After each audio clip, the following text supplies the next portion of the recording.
Summer's officially here, and the bikini sale at shackshop.us is happening right now.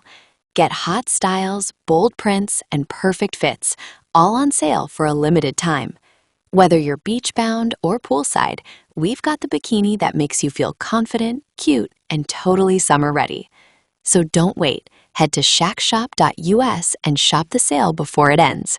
That's shackshop.us, your new favorite bikini spot. DHS funding collapse triggers midnight government showdown.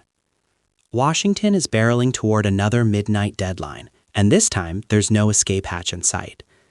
For the third time in less than 6 months under President Donald Trump, the federal government is heading into a shutdown after Senate Democrats and the White House failed to reach an agreement on funding the Department of Homeland Security, DHS. With lawmakers already scattering across the country and some heading overseas, Capitol Hill is effectively empty as the clock runs out. At the center of the standoff, immigration policy, funding priorities, and a deepening partisan war between Republicans and Democrats that neither side appears eager to de-escalate. The Senate showdown. Senate Republicans, led by Majority Leader John Thune, attempted to pass a full-year DHS funding bill. When that failed to gain Democratic support, they floated a short-term 2-week extension to keep the agency open while negotiations continued. Both efforts collapsed. Senate Democrats under Minority Leader Chuck Schumer held firm and unified opposition. Without the 60 votes required to break a filibuster, Republicans were unable to move the legislation forward. The idea of not even allowing us to have an extended amount of time to negotiate this suggests to me that there isn't a high level of interest in actually solving this issue, Thune said on the Senate floor. Democrats countered that Republicans in the White House dropped legislative language at the last minute, leaving insufficient time for meaningful review or compromise. "We had plenty of time to get a deal in the last 2 weeks," argued Chris Murphy. "The lack of seriousness from the White House has put us in the position we are in today." The result? Gridlock. What actually shuts down and what doesn't? Here's where the political fight gets more complicated. While Democrats have sharply criticized Immigration and Customs Enforcement, ICE and Customs and Border Protection, CBP, those agencies are unlikely to face serious disruption. That's because they receive significant funding injections through Trump's recently passed immigration package, often referred to by supporters as his big, beautiful bill. Instead, the shutdown's immediate pain will fall elsewhere inside the Department of Homeland Security. Agencies expected to feel the brunt include TSA, Transportation Security Administration, agents will continue working but without pay. FEMA, Federal Emergency Management Agency, disaster response operations could face constraints. U.S. Coast Guard, active duty members remain on duty without pay. Cybersecurity and infrastructure security offices, administrative and support staff across DHS divisions. Senate Katie Britt blasted Democrats for what she called political posturing. "A TSA agent is going to go without a paycheck. Why? So that you can posture politically? I'm over it," she said during the heated floor debate. Republicans argue that immigration enforcement remains funding, meaning the agencies Democrats frequently criticize won't be the ones suffering.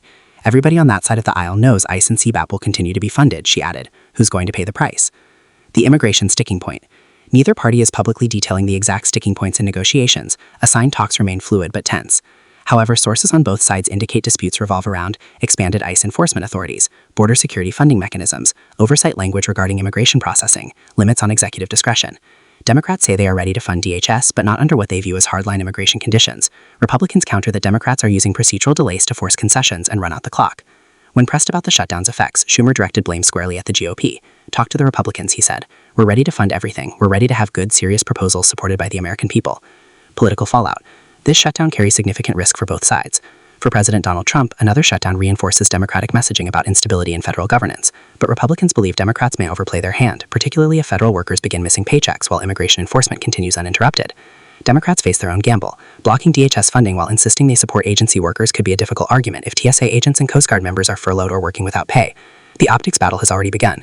Each party accuses the other of negotiating in bad faith.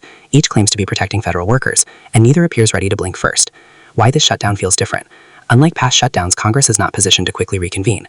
Lawmakers have already dispersed, and the Senate calendar is thin in the coming days. There is no visible bipartisan working group, no emergency weekend session scheduled, no clear compromise language circulating publicly. That makes this shutdown less of a dramatic near miss and more of a procedural inevitability. What happens next? Federal employees deemed essential will continue working without pay. Non-essential employees will be furloughed. Negotiations may continue behind closed doors. Democrats are reportedly considering a counteroffer to the White House. A short-term patch remains possible, but unlike before midnight. Thune left the door open to continue discussions. Negotiations will continue, and we will see in the course of the next few days how serious they are, she said. But for now, the political stample is complete. Washington once again appears locked in a shutdown cycle, and American travelers, disaster response teams, and federal workers are caught in the middle.